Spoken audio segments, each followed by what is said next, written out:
সন্ধ্যে থেকেই হঠাৎ করে ঝড় বৃষ্টি আমাদের এখানে আজ।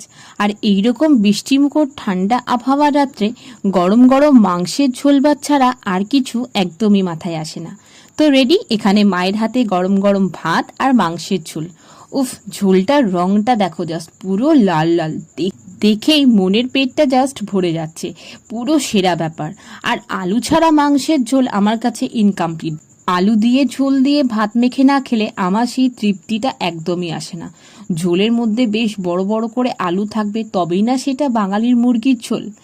যাই হোক, রান্নাটা সেরা হয়েছে। মা বরাবরই লাল লাল মুরগির ঝোলটা দারুণ বানায়। তো শেষ যেটুকু ভাত ছিল সেটার মধ্যে আমি পুরো ঝোলটা ঢেলে আলু দিয়ে মাখিয়ে জমিয়ে খেলাম।